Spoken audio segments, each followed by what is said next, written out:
They married for paperwork. And what happened next?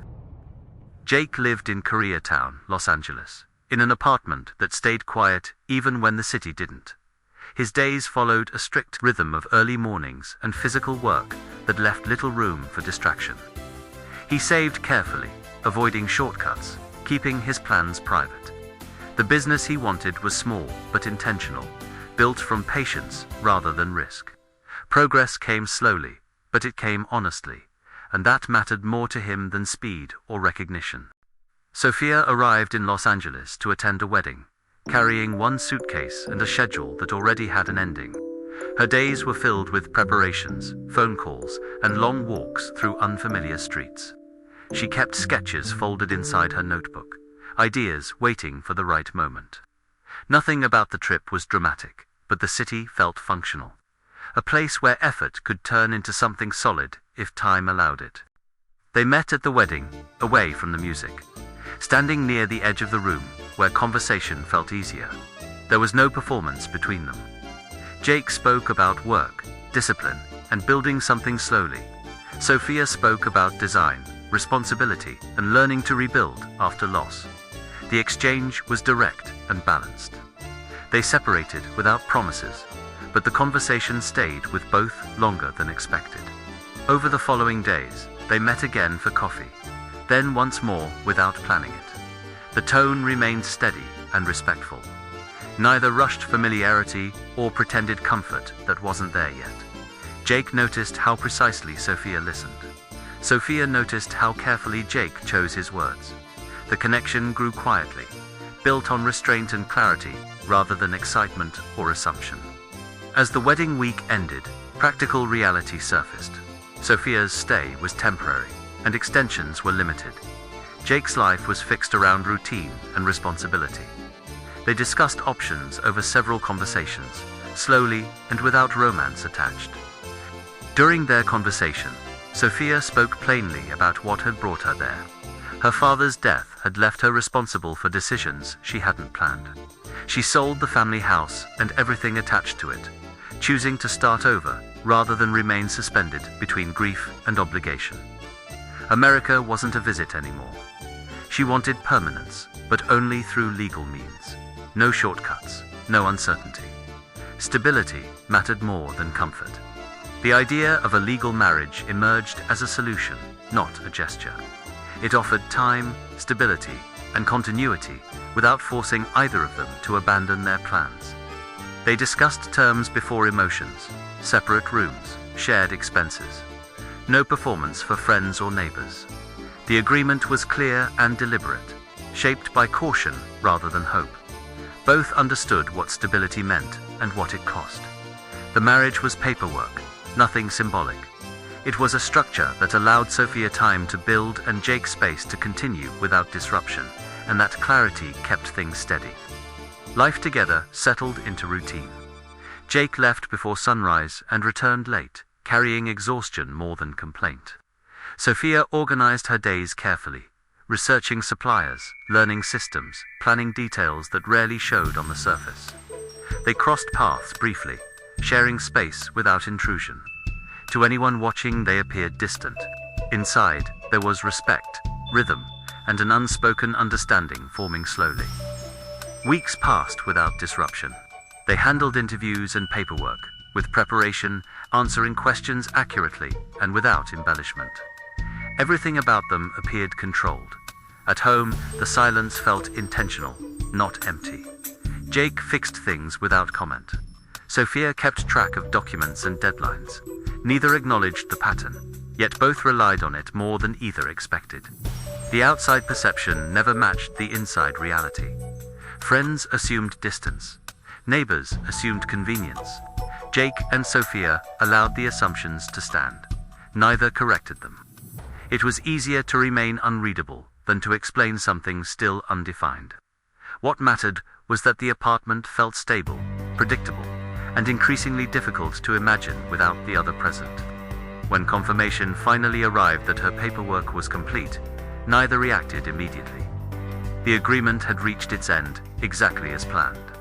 There was no celebration and no tension, only an awareness that something had shifted. They acknowledged it calmly, deciding to mark the moment properly. One final dinner.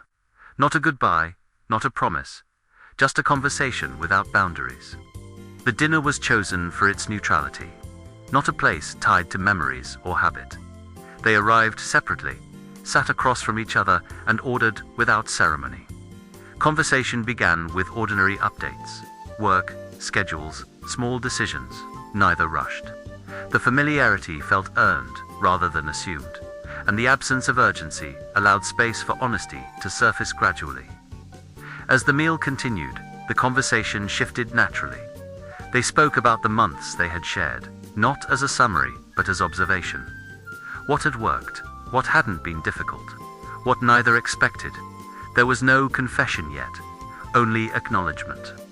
The restraint that had defined their arrangement softened without disappearing. Ache admitted the apartment no longer felt temporary. Sophia admitted her plans now included space for permanence. The words were measured, chosen carefully. They spoke as people who understood consequence and choice.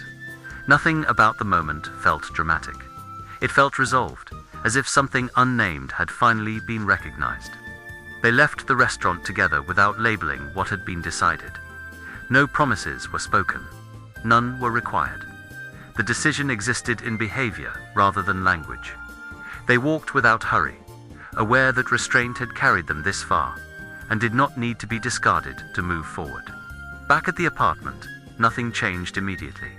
Routines remained intact, but the silence no longer functioned as distance. It became something else, shared, intentional. The agreement had ended, but what replaced it did not need definition yet. It existed as stability, chosen rather than assigned. Time adjusted around their decision without announcement.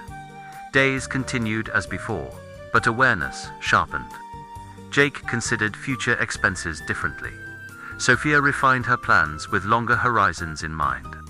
They didn't rush into gestures or declarations. Both understood that maturity meant allowing certainty to form through consistency rather than words. Living in the same apartment slowly changed the rhythm of their days. Evenings became conversations about ideas rather than logistics. Jake spoke about locations, costs, and risks. Sophia shared fabric choices, pricing, and customer profiles. They challenged each other calmly, refining plans without ego. Neither acknowledged how natural it felt. The closeness grew quietly, shaped by routine and trust rather than intention. Affection developed without announcement. It appeared in listening, in timing, in how decisions were considered twice. Both recognized the shift, but avoided naming it. Confession felt unnecessary and risky at the same time. The balance they had built mattered. Neither wanted to disrupt it with certainty they weren't ready to test. When official confirmation arrived, granting Sophia permanent citizenship, relief came before excitement. They read the message twice, then once more. The weight they had carried lifted at the same moment. There was laughter, then silence. Happiness felt shared, uncomplicated, earned. For the first time, the future didn't require negotiation. They decided to celebrate without framing it as anything else. No milestone speeches. No plans beyond the evening, just stepping outside, routine. The mood was light, honest. What they didn't say felt less important than what they didn't have to protect anymore. They chose to celebrate simply, without framing it as a turning point. A bar, loud music, unfamiliar faces. The intention was relief, not confession. They stayed close, dancing without coordination, laughing without restraint. Alcohol softened the edges they had protected for months. The hesitation remained, but it was weaker now.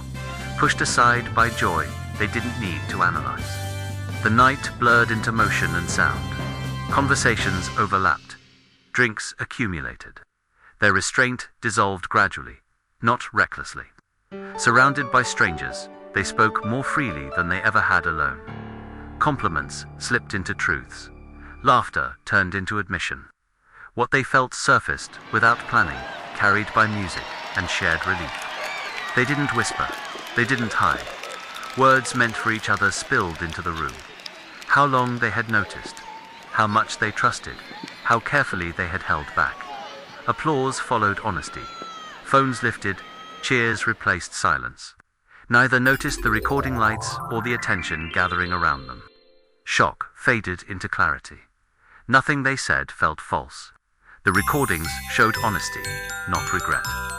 They watched once, then again. Silence returned, different this time. What had been unspoken was now undeniable, regardless of audience. Attention followed relentlessly. Interviews, speculation, messages from strangers projecting meaning onto moments. They limited responses, choosing control over explanation. The outside noise didn't define what they felt. It only confirmed it publicly. Love didn't begin at the bar. It had grown quietly long before the music. The night only removed restraint. What followed was not sudden commitment, but continuation, without hesitation. Some stories become public by accident. Theirs survived because it was already real. What began as necessity became partnership through patience and love through honesty. They stayed not because they had to, but because they chose to, long before the world noticed.